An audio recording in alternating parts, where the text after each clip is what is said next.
The night everything shattered began with a contraction so sharp it stole the air from Madeline Carter's lungs. She was 7 months pregnant, standing alone in their dim apartment, one hand gripping the kitchen counter while the other trembled over her phone screen. She called her husband, Grayson Hale, once, twice, then 11 more times. No answer. She didn't know he was at the Plaza Hotel, wrapped in the warm glow of its chandeliers and in the arms of Sienna Brooks. While Maddie begged for him through voicemail, Grayson was laughing over a glass of champagne. His phone flipped face down on the marble table. Another contraction hit. Maddie slid to the floor, breath shaking, fear closing in as fast as the pain. The doctor had warned her about preterm labor. She needed help. She needed Grayson. She dialed again, her voice cracking as she whispered, "Please, please pick up. I think something's wrong." End quote. Okay. End quote. But the only sound in Grayson's suite was the muted hum of a luxury hotel and Sienna's flirtatious laughter. Maddie grabbed her keys, staggered toward the door, and forced herself down the hallway. She had never felt so heavy, so scared, so abandoned. A neighbor eventually found her slumped by the elevator, pale and gasping. By the time she reached the hospital, her vision blurred at the edges. The world tilted. Nurses rushed her inside. Someone asked, "Is the father coming?" Maddie swallowed hard. I don't know." Far across Manhattan, Grayson finally glanced at his phone, 13 missed calls. He smirked, assuming she was being dramatic again. He silenced the device, turned back to Sienna, and ordered another drink. At 3:14 a.m., Madeline Carter gave birth alone. No husband, no hand to hold, no explanation. Only a tiny premature boy placed gently against her chest, his eyes surprisingly bright despite everything. Eyes she didn't recognize yet. Eyes the world would question 7 years later, starting with the man who ignored her cries that night. And when he finally saw those eyes again, his entire world froze. Madeline Carter hadn't always been the woman slumped on a hospital bed, fighting to stay conscious while nurses called out vitals. Years before that terrible night, she was the kind of woman people trusted instantly, steady, thoughtful, the quiet force behind every project she touched. Born in Portland, Oregon, Maddie grew up in a small blue house where her mother worked double shifts as a librarian and her father repaired old boats along the coast. Life was simple but tender. She learned how to work hard, how to listen, and how to stand back up every time life knocked her down. Lessons she would need far more than she ever realized. At 24, she moved to Manhattan with nothing but a suitcase, a cracked iPhone, and the kind of naive hope only young women still believe in. She landed a junior coordinator position at a construction firm on Fifth Avenue, spending her days juggling blueprints, contractors, and coffee orders. She wasn't spectacular, she wasn't flashy, but she was reliable. And in a city built on ambition, reliability was rare. That was where she met Grayson Hale. He didn't walk into her life, he arrived, like someone aware the room had been waiting for him. Tall, sharply dressed, with a voice that carried authority even when he whispered. Maddie had never met anyone like him. He spoke as if the world bent slightly in his direction. People rushed to impress him. And for reasons she never understood, he noticed her. Not the intern with designer shoes pushed by wealthy parents. Not the PR girls laughing too loud. Her.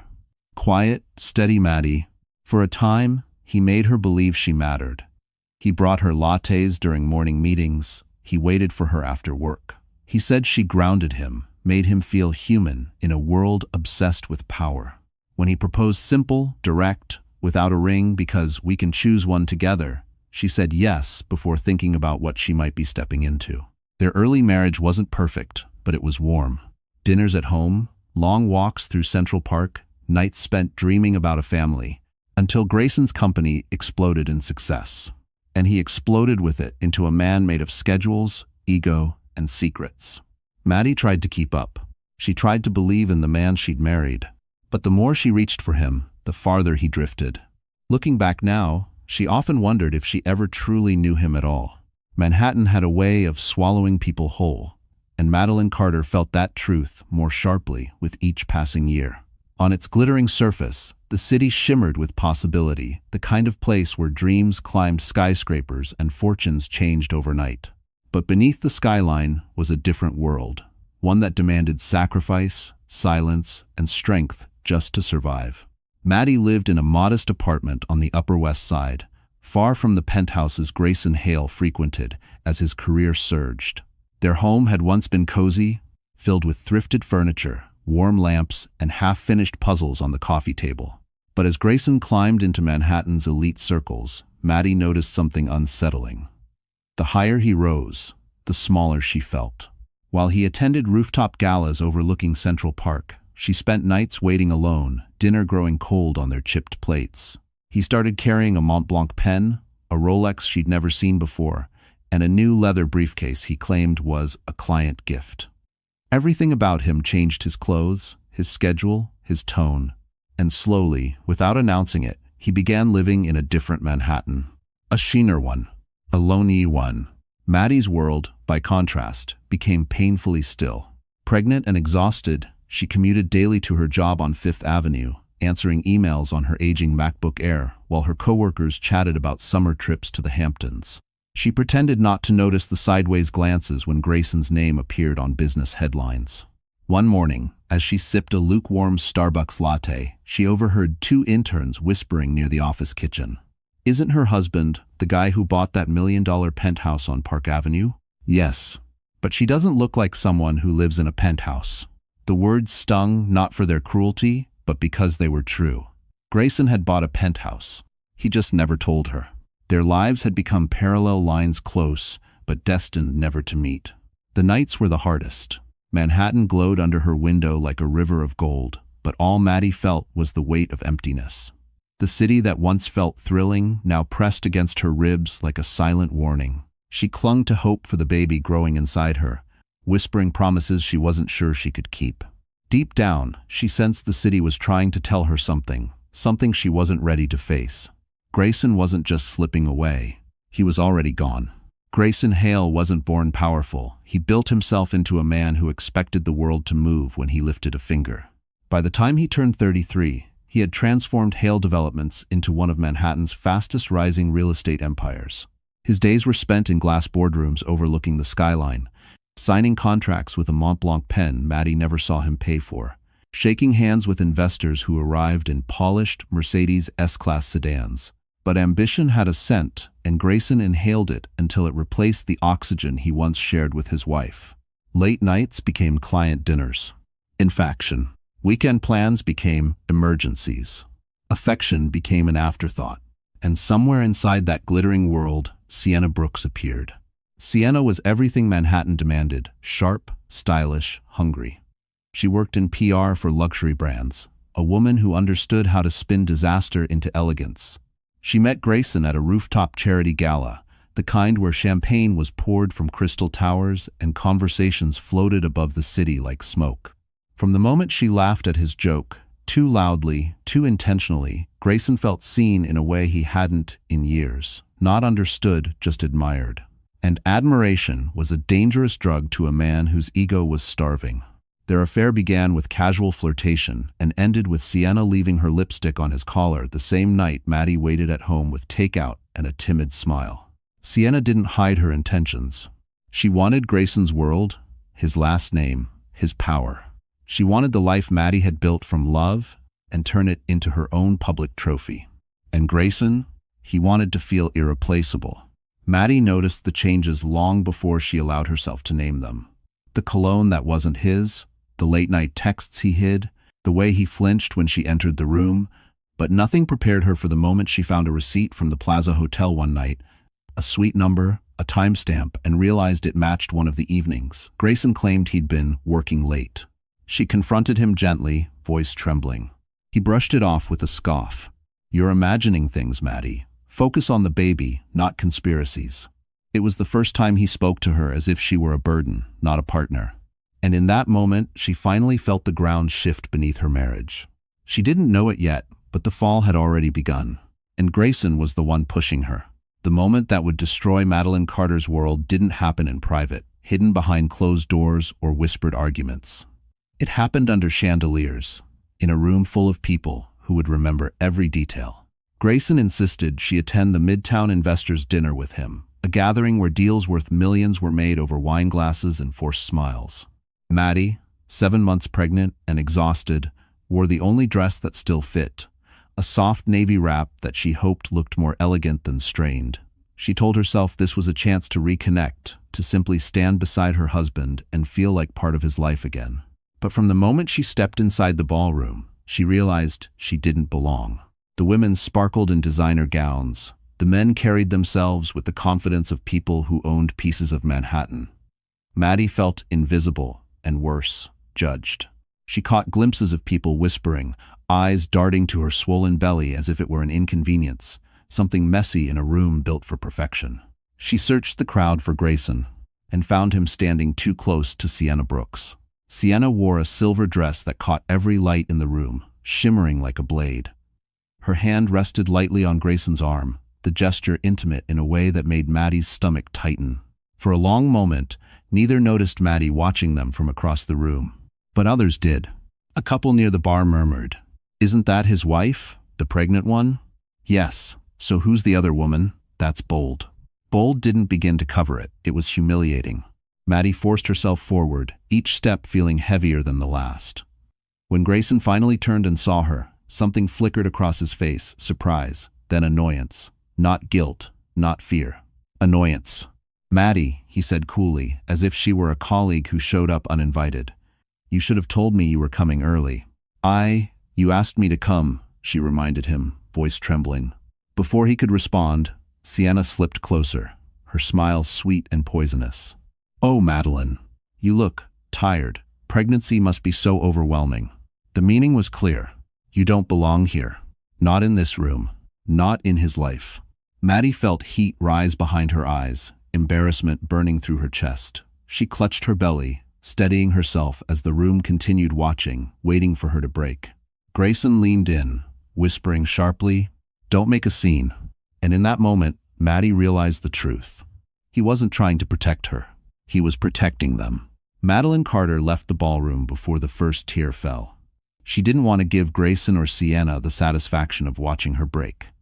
But the moment the heavy doors closed behind her, the world tilted. Her breath came shallow, her chest tightened. It felt as though the entire city had collapsed onto her shoulders. She pressed a hand against the wall, steadying herself as whispers from the ballroom bled through the cracks. "Poor woman. Did you see the way he looked at her? He's clearly moved on." Each voice cut deeper than the last. Maddie stumbled into the hallway, the lights blurring as her hormones and heartbreak clashed in her bloodstream. A sharp cramp rippled across her belly, one that was all too familiar. Fear surged, cold and merciless. Not now. Not here. She lowered herself onto a bench outside the elevator, clutching her abdomen as the pain intensified. People in evening gowns swept past her, murmuring politely but not stopping. In a city of millions, she might as well have been invisible. Her phone buzzed. A message from Grayson. "Go home. We'll talk later. Don't ruin tonight." That was it. No concern. No apology. Just irritation. Another contraction hit, stronger this time, and Maddie's vision dimmed at the edges. She tried calling him one last attempt, one last hope, but the call went straight to voicemail. She knew why. He was still inside, drinking, smiling, standing beside the woman who wasn't carrying his child but his attention. Her heart cracked cleanly down the middle. A security guard noticed her pale face and hurried over. "Ma'am, are you okay? Should I call someone?" I think something's wrong," she whispered. "I'm pregnant. 7 months." He didn't waste a second. Within minutes, Maddie was helped into a taxi. The city lights smeared into streaks as they sped toward the hospital. She pressed her forehead to the cool window, trying to steady her breathing, but each contraction reminded her of what she feared most. She was alone, truly, devastatingly alone. She wondered how her life had unraveled this quickly, how love had twisted into humiliation, how her husband had turned into a stranger. As the taxi swerved toward the emergency entrance, another thought hit her with brutal clarity. If she couldn't rely on Grayson tonight, maybe she had never been able to rely on him at all. Madeline Carter left the ballroom before the first tear fell. She didn't want to give Grayson or Sienna the satisfaction of watching her break. But the moment the heavy doors closed behind her, the world tilted. Her breath came shallow, her chest tightened. It felt as though the entire city had collapsed onto her shoulders. She pressed a hand against the wall, steadying herself as whispers from the ballroom bled through the cracks. "Poor woman. Did you see the way he looked at her? He's clearly moved on. Each voice cut deeper than the last. Maddie stumbled into the hallway, the lights blurring as her hormones and heartbreak clashed in her bloodstream. A sharp cramp rippled across her belly, one that was all too familiar. Fear surged, cold and merciless. Not now. Not here. She lowered herself onto a bench outside the elevator, clutching her abdomen as the pain intensified. People in evening gowns swept past her, murmuring politely but not stopping. In a city of millions, she might as well have been invisible. Her phone buzzed. A message from Grayson. "Go home, we'll talk later. Don't ruin tonight." That was it. No concern. No apology. Just irritation. Another contraction hit, stronger this time, and Maddie's vision dimmed at the edges. She tried calling him one last attempt, one last hope, but the call went straight to voicemail. She knew why. He was still inside, drinking, smiling, standing beside the woman who wasn't carrying his child but his attention. Her heart cracked cleanly down the middle. A security guard noticed her pale face and hurried over. "Ma'am, are you okay? Should I call someone?" I think something's wrong," she whispered. "I'm pregnant. 7 months." He didn't waste a second. Within minutes, Maddie was helped into a taxi. The city lights smeared into streaks as they sped toward the hospital. She pressed her forehead to the cool window, trying to steady her breathing, but each contraction reminded her of what she feared most. She was alone. Truly, devastatingly alone. She wondered how her life had unraveled this quickly, how love had twisted into humiliation, how her husband had turned into a stranger. As the taxi swerved toward the emergency entrance, another thought hit her with brutal clarity. If she couldn't rely on Grayson tonight, maybe she had never been able to rely on him at all. The hospital room hummed with fluorescent light, its quiet far too loud for the panic spinning inside Madeline Carter's chest.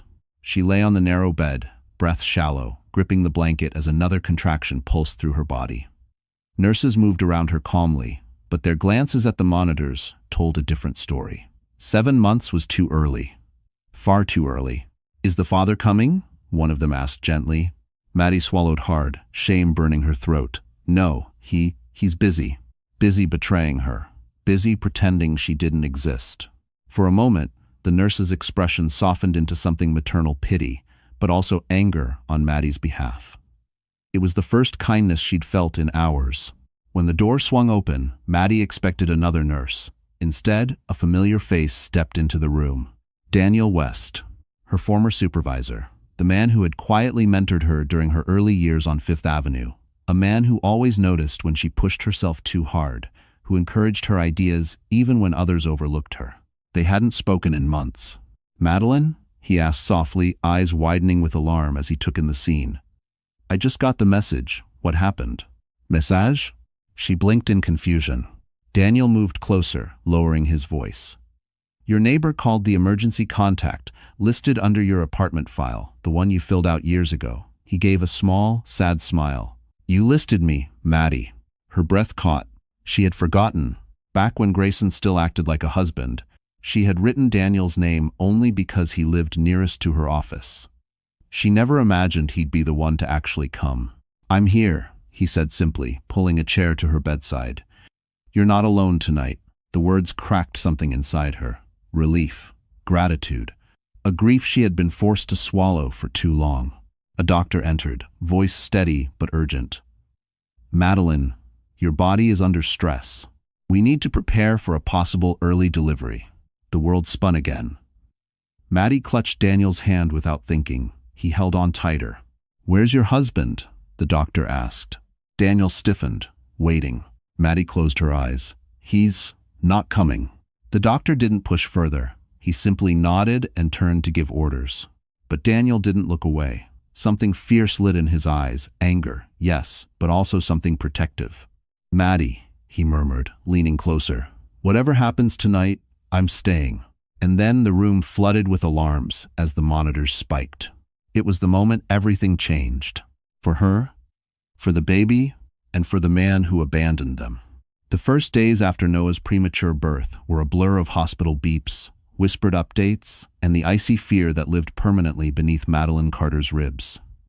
Yet through every hour, Daniel West remained. He brought her food she barely touched, sat beside her while doctors explained breathing support machines, and kept vigil during the long nights when Noah's tiny chest rose and fell like fragile glass. But on the fourth morning, after another sleepless night spent watching her son fight for air, something inside Maddie shifted. She caught her reflection in the NICU window. Hollow eyes, tangled hair, hospital gown slipping off one shoulder, a woman undone, a woman abandoned. And for the first time since Grayson ignored her calls, she felt a spark of anger, not the wild, destructive kind, but a quiet flame burning with purpose.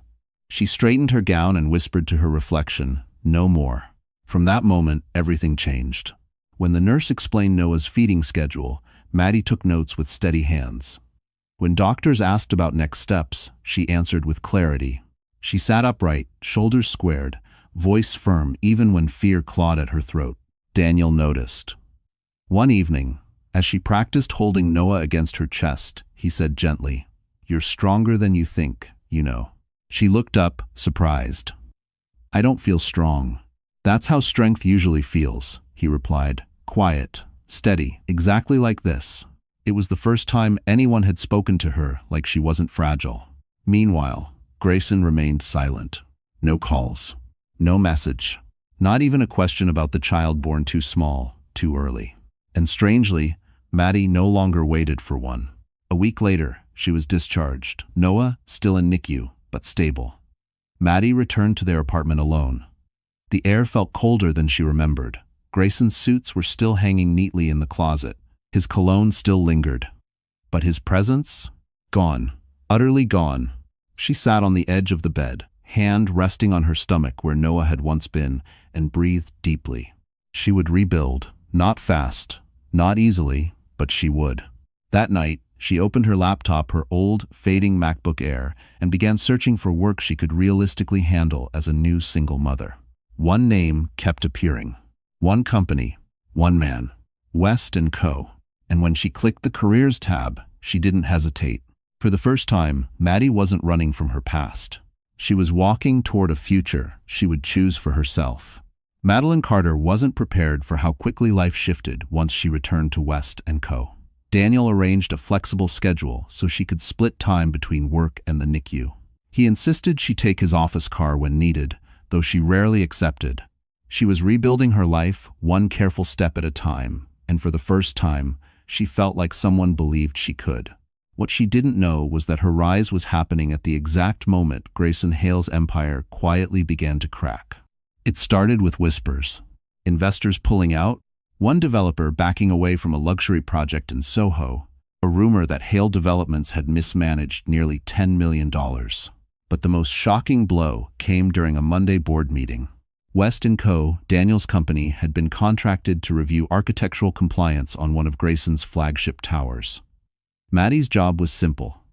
Compile a digital file of the required documents. She assumed it would be another routine task, until she found it. A folder buried deep inside the project database, an unmarked file containing budget reports. They looked ordinary at first, until she recognized a name she never expected to see. Sienna Brooks. The documents showed wire transfers, large ones, quiet payments disguised as PR consulting fees, all approved by Grayson but funneled directly to Sienna's private accounts. It was corporate fraud, plain and undeniable. Millions gone. Money investors believed was being used for the tower. Her blood ran cold. Suddenly, the puzzle clicked into place. Sienna hadn't just been Grayson's mistress. She had been his accomplice. Or worse, he had been hers. Maddie leaned back in her chair, stunned. Her hands trembled, adrenaline rushing through her veins. She didn't want revenge, not the petty kind, but this? This was truth, truth with weight, truth that Grayson could never twist back onto her. She printed nothing, saved nothing, just closed the file and locked her computer. But her silence didn't erase the knowledge burning in her chest. Later that afternoon, Daniel noticed her shaken expression. "Maddie," he asked gently, "what happened?" She hesitated. This was her past, crossing into her present.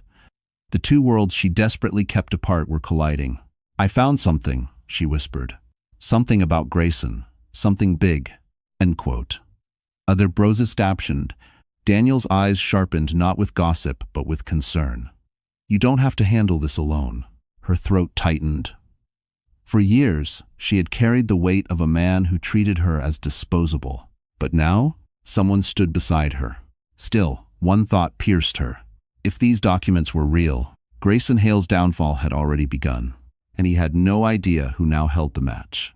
The first time Grayson Hale showed up at West & Co., he didn't come as a man seeking forgiveness. He came as a CEO trying to salvage his crumbling empire. His arrival caused an immediate ripple through the office: expensive cologne, tailored suit, the arrogance of a man who believed he still owned every room he walked into. But when his eyes landed on Madeline Carter, sitting confidently at her workstation, something inside him jolted. He froze. It wasn't Maddie that stunned him. It was the photo frame on her desk. Inside it, her and a little boy with bright blue eyes. His eyes. "Noah," he whispered before he could stop himself. Maddie stiffened. She didn't look at him, didn't even give him the satisfaction of flinching. She calmly continued typing, her expression steady, almost serene. He finally stepped forward. "Madeline, we need to talk." She closed her laptop gently, finally meeting his gaze. "I don't think we do." Her voice was calm, but beneath it lived years of abandonment, humiliation, and a night he pretended never happened. "I didn't know," Grayson said, voice low. "If I had known you were giving birth—" "You did know," she cut in quietly. "You saw the calls. You chose not to answer." For the first time, the confident mask on his face cracked. "I made mistakes," he admitted. "Mistakes?" Her laugh was soft, bitter. "Is that what we call leaving a woman in labor alone while you were with your mistress at the plaza?" His jaw tightened. "It wasn't like that. It was exactly like that." End quote. Silence stretched between them, sharp enough to draw blood. Then he noticed Daniel standing at the doorway, watching with a protective stillness Grayson didn't understand. "Why is he here?" Grayson demanded. Daniel stepped forward. "Because Maddie deserves support. Something you never gave her." Grayson bristled. "This is between me and my wife." "Ex-wife," Maddie corrected. "And no, it hasn't been between us for a long time." ADM.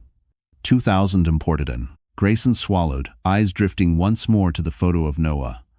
"I want a chance to know him." Her heart went cold. "No. Just one word. Steady, absolute." "You don't get to want anything," she continued. "You forfeited that right the night you ignored my calls. The night our son fought to breathe without you." He opened his mouth, but she raised a hand. "Leave, Grayson, before you lose even more." And for the first time in his life, Grayson Hale obeyed. But as he walked away, Maddie knew this wasn't over. Because men like Grayson never accept losing without a fight. Grayson Hale returned 2 days later, but this time, he wasn't hiding behind charm or apologies. He stormed into West & Co. with an expression twisted by something uglier than anger. Desperation. He cornered Madeline in a conference room, shutting the glass door behind them with a sharp click. "I want a DNA test," he said without preamble. "I need proof. Noah is mine." Station exit. Madeline stared at him, stunned, not because she didn't expect cruelty, but because she didn't expect he'd reveal it this openly. "Proof?" she repeated slowly. "You need proof of a child conceived while I was still your wife?" "Maddie, be reasonable." "No," she said firmly. "Not anymore." He ran a hand through his hair, pacing like a man watching his world slip from his fingers. "Investors are asking questions. Someone leaked that I might have a child I never acknowledged. My board wants answers." There it was. Not guilt. Not paternal instinct. Self-preservation. "So you don't want to know him," Maddie said softly. "You want to control the narrative." His silence was answer enough. "And what if Noah is mine?" Grayson asked, voice hardening. "What then? I have rights." "Rights you threw away the night you let me suffer alone." "That was years ago. But Noah lives with the consequences every single day." End quote. Grayson opened his mouth, but the door swung open. Daniel West stepped inside. "Madeline," he said calmly, ignoring Grayson completely, "you're needed in the design review in 10 minutes. Grayson bristled. "We're in the middle of something." "No," Daniel replied evenly. "You're harassing an employee on my property. This is between me and her." Daniel's eyes sharpened. "Not when you walked away from her and your child." Grayson's face reddened. "Stay out of this." Has menaced. "I won't," Daniel said. "Because she doesn't owe you her peace just because you suddenly want answers." Maddie exhaled shakily, grateful for Daniel's presence but unwilling to hide behind him. She stepped forward, meeting Grayson's eyes. If this moment was a battle, she would choose her weapons carefully. "You want a DNA test?" she said quietly. "Then listen carefully. I will not drag Noah through court. I will not expose him to your world or your chaos. If you ever want to know anything about him, it will be on my terms." "And if I refuse that?" he challenged. Her voice didn't waver. "Then you'll lose far more than a test, Grayson. You'll lose whatever is left of your reputation when the truth comes out not from me, but from your own actions." For the first time, he looked genuinely afraid. Because Madeline Carter was no longer the woman he abandoned.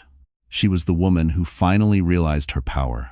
Sienna Brooks had always been dangerous, but until now, her danger felt like poison disguised in perfume. Sharp, manipulative, selectively sweet. But when Hale developments began unraveling in the news, leaked reports, investor panic, whispers of embezzlement, she transformed into something far more volatile. A cornered predator. And predators lash out. Late one evening, as Madeline Carter reviewed architectural notes in the quiet glow of West & Co.'s conference room, the door opened. Sienna stepped inside, her expression brittle. Mascara smudged like she'd been fighting tears or rage, or both. "Maddie," she said, voice soft but cracked. "We need to talk." Maddie straightened, instinctively weary. "I don't think we have anything to discuss." "Oh, but we do." Sienna's smile was tight, desperate.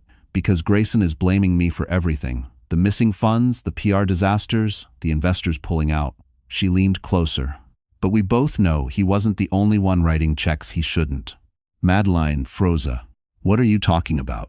Sienna crossed her arms, then whispered, "He used your name, Maddie, on internal transfers.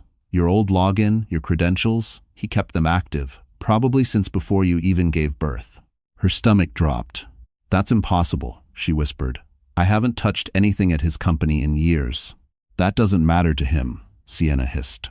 "He's preparing to pin everything on you. The unstable wife, the overwhelmed mother, the one who disappeared right after the baby came early. He's painting you as," she shrugged, "convenient." Madeline felt the air leave her lungs. The betrayal from years ago suddenly had a second life, sharper, colder, infinitely more calculated. Sienna stepped back, breathing hard. But then her expression softened, unexpectedly human. "He's been using me too," she said quietly. "I thought he loved me. I thought he'd leave you, marry me, make me the face beside him." A bitter laugh. "Turns out he only needed me to clean his scandals, not share his life." Madeline didn't know how to respond. Then Sienna placed a small flash drive on the table. "This is everything," she said. "Transfer logs, emails, proof he framed you. If he goes down, he planned to make you fall first." "Why are you giving this to me?" Maddie whispered. Sienna's eyes glistened. "Because Grayson Hale doesn't get to destroy every woman who ever loved him." Madeline stared at the flash drive, tiny, weightless, yet powerful enough to rewrite the fate Grayson tried to trap her in. Sienna turned to leave, but paused in the doorway. "Use it, Maddie, before he uses you." For the first time in 7 years, Madeline Carter didn't feel afraid of Grayson Hale. She felt ready. The flash drive Sienna gave her sat in Maddie's palm like a pulse, small, quiet, but alive with the weight of everything she had suffered. Proof that Grayson hadn't just abandoned her. He had planned to destroy her before she ever realized she needed defending. When she stepped into Daniel West's office that morning, she wasn't the woman who once cried into hospital sheets or whispered apologies to a man who didn't care. She was steady, focused, prepared. Daniel looked up immediately. "Maddie? What's wrong?" She handed him the flash drive. "I think Grayson is setting me up for corporate fraud." Daniel rose from his chair so fast it scraped against the floor. "He did what?" She explained everything, the hidden file, Sienna's confession, the transfer logs, using her old credentials. Through it all, Daniel listened the way people rarely do, without interrupting, without doubting. "Maddie," he said slowly, this could bury him." "I don't want revenge," she whispered. "I just want to protect my son. And myself." Daniel softened. "You deserve protection. And justice. Both." He called in the head of West & Co.'s legal team, a woman named Caroline Shaw, sharp eyes, composed posture, a reputation for tearing apart corrupt executives without raising her voice. After examining the files, Caroline looked impressed. "This is airtight," she said. "With this evidence, Grayson won't be able to blame you for anything. In fact, he'll be too busy defending himself." "I do this." Maddie exhaled, relief trembling through her body, but this wasn't over. Not yet. "Madeline," Caroline continued, "when this goes public, he's going to lash out. Men like him don't face consequences quietly." "I know." Her voice didn't waver. "I'm done living quietly." Daniel stepped closer, lowering his voice. "You don't have to face him alone. I'm with you. West & Co. is with you." For a moment, emotion pricked her throat. She wasn't used to being believed, supported, defended. But there was one more thing she needed to do, one more piece of herself she had to reclaim. "I want to confront him," she said, "in person, before anything leaks. He needs to hear the truth from me, not a headline." Caroline nodded. "Then let's do it on neutral ground." Daniel added, "and with witnesses." Maddie took a deep breath. This was the moment she stepped out of her past and into her power, no longer the woman left alone in labor, but the woman who held the truth that could end him. And Grayson Hale had no idea the reckoning walking toward him carried his own last name. The conference room at the Midtown Arbitration Center was designed to intimidate glass walls, city skylines slicing through the windows, a table so polished it reflected the faces of everyone sitting around it. But today, only one person looked unsettled. Grayson Hale. He arrived with 2 attorneys, a forced smirk, and the arrogance of a man who still believed he could bend the world back into his shape. Maddie entered moments later with Caroline Shaw and Daniel West beside her. She moved with quiet determination, no tremor in her steps, no fear in her eyes. Grayson stood. "Madeline, I think this is all." "Sit down," Caroline said calmly. He blinked, thrown off. Caroline opened a slim folder. "We're here to discuss the fraudulent financial activities tied to Hale Developments, including the illegal use of Miss Carter's credentials to authorize offshore transfers." Grayson's smile faltered. "That's absurd. She hasn't worked for my company in years." "Exactly," Caroline said. Yet her login was used for 17 transactions totaling $8.6 million. He stiffened. Daniel watched him with the cold precision of a man who had seen corporate predators fall before. "And," Caroline continued, sliding several printed pages forward, "we have documentation showing those funds were routed to accounts tied to Sienna Brooks." Grayson's jaw clenched. "Sienna handled PR. She had nothing to do with finance." "She did when you gave her access," Caroline countered. "Or when she took it from you. Hard to know which." Maddie remained silent, letting the facts speak for her, something Grayson had never allowed during their marriage. He finally turned to her, voice low. "You planned this. You and that woman. You're trying to ruin me." Maddie met his gaze evenly. "You ruined yourself." He slammed his palm on the table. "I want the flash drive. I want every copy." Daniel stepped in, then calm, steady. "You're not getting anything, Hale. And if you threaten her again, we'll move faster than your board can schedule an emergency vote." A muscle twitched in Grayson's jaw. His attorneys whispered frantically, but the truth had already settled over the room, like a storm cloud ready to split open. Caroline finished the meeting with surgical precision. "Mr. Hale, you should prepare for an internal investigation, potential criminal charges, and a civil suit if you attempt to involve Miss Carter in your wrongdoing." Grayson inhaled sharply, eyes darting to Maddie, but for the first time in his life, his intimidation meant nothing to her. She rose from her chair. "You taught me fear," she said quietly, "but fear doesn't live in me anymore." Then she walked out, Daniel at her side. Behind them, Grayson Hale finally understood what it felt like to lose control. And he hadn't even seen the worst yet. The fallout began sooner than anyone expected. 2 days after the arbitration meeting, Grayson Hale showed up unannounced at Noah's daycare, an upscale learning center near Central Park, where Maddie had carefully enrolled her son. He wasn't allowed to take Noah home, of course, but he insisted he had a right to see him. And that was the problem. Grayson only understood rights, never responsibilities. The school director called Madeline immediately. By the time she arrived, her heart pounding, Noah was huddled in a corner of the reading nook, clutching a picture book to his chest like a shield. Grayson stood nearby, frustrated and impatient. "I just wanted to talk to him," he said when Maddie walked in. "He should know who I am." "You're scaring him," she replied, quickening her steps. Noah saw her, then his mother, and ran straight into her arms. His little fingers gripped her sweater as though afraid she might disappear. Maddie felt his small body trembling. She knelt down, brushing his hair gently. "It's okay, sweetheart. Mommy's here." Noah looked over her shoulder at the tall stranger who kept saying his name. "Mommy," he whispered. "Why is that man mad at me?" The words cut deeper than any wound Grayson had inflicted before. "I'm not mad," Grayson insisted, stepping forward. "I just want to know my son." Maddie rose slowly, positioning herself between them. "You don't get to decide that now. You had 7 years." "I didn't know about him," he shot back. "You didn't ask," she replied, soft but unshakable. A silence settled. People stared. And for the first time, Grayson looked at Noah not with entitlement, but with something close to recognition and fear. Because Noah didn't see him as a father, he saw him as a stranger. Daniel arrived moments later, breathless, after the daycare director called him as a backup emergency contact. When Noah spotted him, his face softened. "Mr. Dan," he said, still clinging to his mother. Daniel crouched beside them. "Hey, buddy, you okay?" Noah nodded, but his grip didn't loosen from Maddie. Grayson stared, stunned. "Why is he here?" he demanded. "Because he's someone Noah trusts," Maddie answered. Grayson's jaw tightened. "This isn't fair. He's my son. I want a chance." Maddie took Noah's hand. "A chance is something you earn, Grayson, not something you demand." "And one." And as she walked Noah out of the room, past the glass reflections of a man unraveling, she couldn't ignore the truth. For the first time, Grayson realized he wasn't just losing his reputation. He was losing the only person who carried his eyes. Sienna Brooks had always been reckless, but desperation made her dangerous.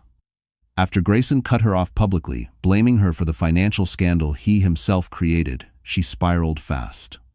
Luxury apartment emptied, credit cards frozen, her carefully curated reputation collapsing like a silk dress in flames. And there was one name she blamed for all of it: Madeline Carter. So when an anonymous rumor spread online claiming Maddie had stolen money from Hale Developments, Sienna didn't deny it. She encouraged it. A whisper here, a DM there. A just-between-us conversation with a gossip blogger. Within 48 hours, Maddie's name appeared in a tabloid headline. Former wife linked to Hale scandal, hidden child raises questions. It was everything Maddie feared. Noah's existence thrust into the public eye. Daniel stormed into her office the moment the article dropped. "We'll handle this," he said, jaw tight with fury she had never seen from him before. "You're not facing this alone."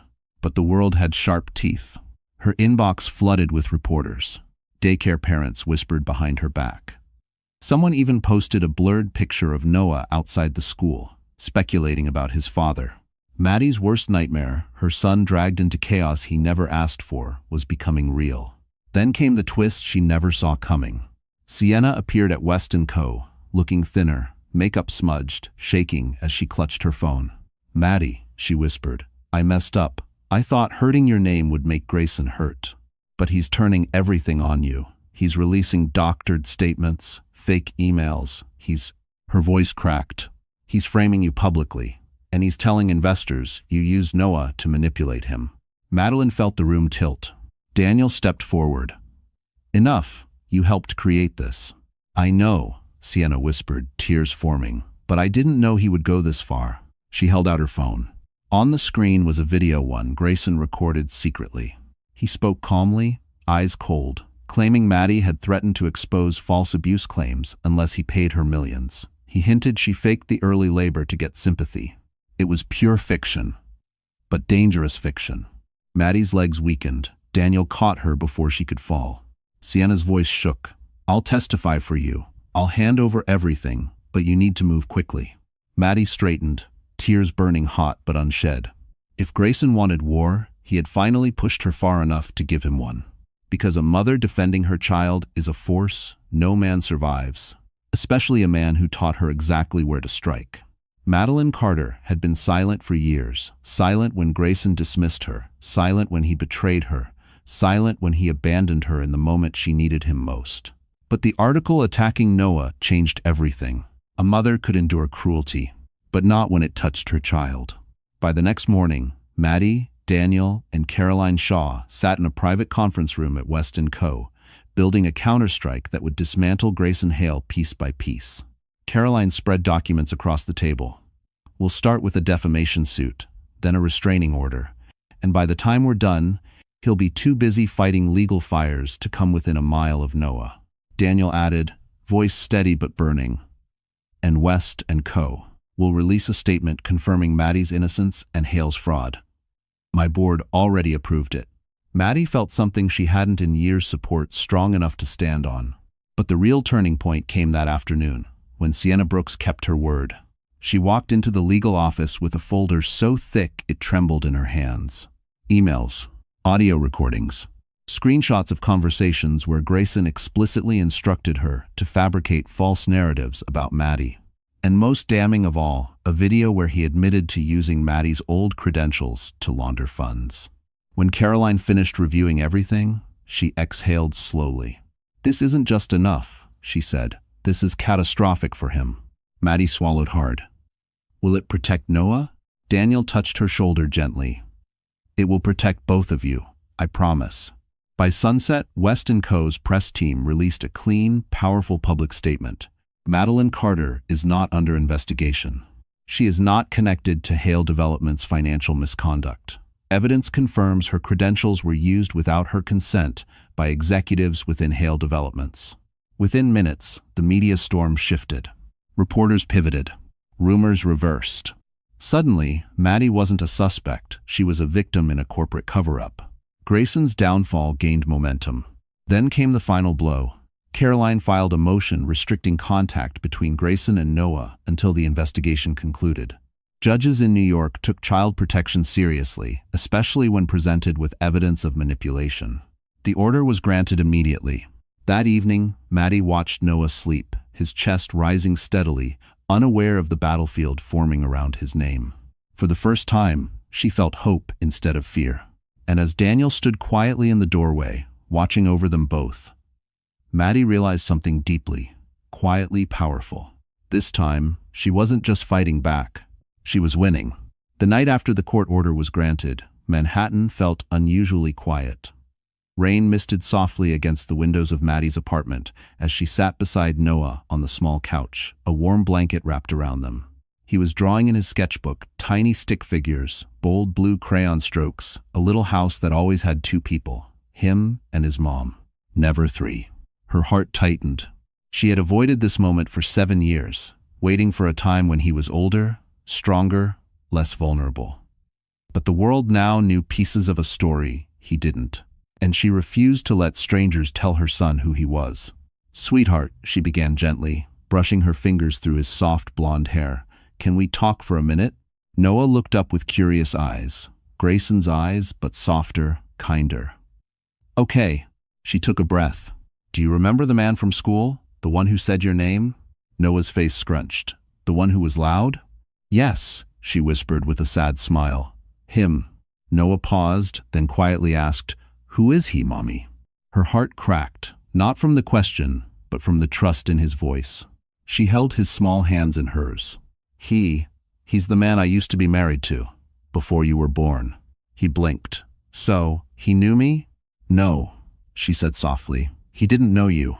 Not because of you, but because he chose not to be there. Noah absorbed this with a seriousness far beyond his years. Did he make you sad? Maddie's throat tightened. Yes, many times. He considered this, then gently touched her cheek. But Mr. Dan makes you smile. The simplicity of a child's truth washed over her like warmth. She didn't answer immediately. Instead, she pulled Noah into her arms, holding him close as rain tapped softly against the window. I want you to know something, she whispered into his hair. You were never a burden. You were never the reason anything went wrong. You are the best thing I ever did. Noah hugged her tighter. I know, Mommy. You always make me safe. Tears finally slipped down her cheeks, quiet, relieved, necessary. It wasn't grief this time. It was release. When Daniel knocked at the door later with dinner, he found them still curled up together. Maddie looked at him with eyes that held gratitude and something new, something hopeful. Because for the first time, the truth had been spoken without fear. And in telling her son who he was, Madeline Carter finally remembered who she was. The courtroom was packed. Press, investors, former employees, curious onlookers. Everyone wanted a glimpse of the man whose empire had gone from Manhattan's golden story to a cautionary tale overnight. Grayson Hale. He sat at the defendant's table in a navy suit that didn't fit him the way it used to. Power had once shaped his shoulders, now guilt and panic carved them instead. His jaw was tight, his eyes restless. The confidence he wore like armor had cracked beyond repair. Madeline Carter entered quietly, taking her seat among West & Co.'s legal team. She didn't need a dramatic entrance. Her strength wasn't loud, it radiated. And when people noticed her, the room shifted. Whispers spread. That's her, the ex-wife. She looks nothing like he described. She seems stronger. Grayson's gaze snapped to her immediately. He looked away just as quickly. Caroline Shaw began presenting evidence with surgical precision. Financial documents, fake logins, Sienna's sworn statement, audio clips of Grayson directing her to distribute false rumors about Maddie. Every piece of truth tightened the noose around him. Then came the moment the entire courtroom leaned forward for. The early labor night, the 21 missed calls, the hotel receipt from the plaza, the timestamp proving he lied about a work emergency. Caroline played the voicemail. Maddie left that night, her voice trembling, pleading for help, for him, for anything. Grayson shut his eyes. The courtroom did not. When it ended, Caroline spoke softly but firmly. This is not the voice of a manipulator. This is the voice of a woman abandoned in medical crisis. And the man who ignored her is the same man who stole millions and framed her. A murmur rippled through the courtroom, a collective judgment. Daniel watched Maddie carefully from his seat beside her. She didn't cry. She didn't flinch. She sat tall, dignity woven through every quiet breath. Grayson's attorney attempted a weak defense, but the evidence was insurmountable. Even the judge's expression hardened with every revelation. At last, Judge Reynolds delivered the ruling. Effective immediately, Mr. Hale. You are removed as CEO of Hale Developments pending criminal investigation. Furthermore, all accusations against Mrs. Carter are dismissed as unfounded and malicious. A protective order regarding her child remains in place. Gasps filled the room. Madeline exhaled a steady, cleansing breath she had waited 7 years to release. Grayson turned toward her, eyes wide with something raw. Not love, not regret, fear. Because he finally understood. She wasn't just surviving without him. She was rising above him. And this time, no amount of power, money, or manipulation could save him from the consequences he created. 3 months after the courtroom verdict, Manhattan looked different to Madeline Carter. The skyline wasn't a reminder of everything she'd lost anymore. It was proof of everything she'd survived. Spring sunlight poured across the city, reflecting off Fifth Avenue windows as if the world itself had chosen to start over with her. Noah ran ahead on the sidewalk, laughing as he pointed at the fountain outside Lincoln Center. His cheeks were rosy, his curls bouncing with each step. He looked like a child finally free of shadows he never should have carried. Daniel walked beside Maddie, hands in his pockets, giving Noah space but watching him with quiet affection, not claiming, not assuming, simply being there. Something Grayson never understood. "Are you ready?" Daniel asked gently. Maddie nodded. Today was important. Today was the day she closed the last open door of her past. At the cafe terrace, she sat across from Grayson Hale for the final time. He arrived, looking smaller wrinkles, deeper, hair grayer, confidence deflated, not destroyed, but humbled. And that was enough. He cleared his throat. "Thank you for meeting me. Dax 2, the Civery. This is just to finalize custody terms," Maddie replied. "Nothing more." He nodded, eyes dropping. I saw Noah from afar at the courthouse last week. He looks healthy." "He is," she said softly. "He always was." Silence stretched, heavy but necessary. Grayson finally whispered, "I was a terrible husband. And an even worse father." "You were absent," Maddie corrected. "Absence is its own kind of harm." He swallowed hard. "Do you hate me?" Maddie took a slow breath. "No, because hating you would mean you still have power over my life, and you don't." Those words were not cruel. They were truth and release. Grayson nodded, eyes shining with something like regret. "I won't fight the custody ruling. Noah deserves stability, and you deserve peace." For the first time, Maddie believed him. She stood, "Goodbye, Grayson," and it was over. When she returned to Daniel and Noah waiting by the fountain, Noah ran to her, arms outstretched. She lifted him easily, kissing the top of his head. Daniel smiled softly, understanding everything without needing it explained. "You okay?" he asked. Maddie looked up at the sky, bright, open, hers. "I'm better than okay," she said. "I'm free." Daniel offered his hand, not demanding, just inviting. She took it, not because she needed saving, but because she had finally saved herself, and now had room for something new.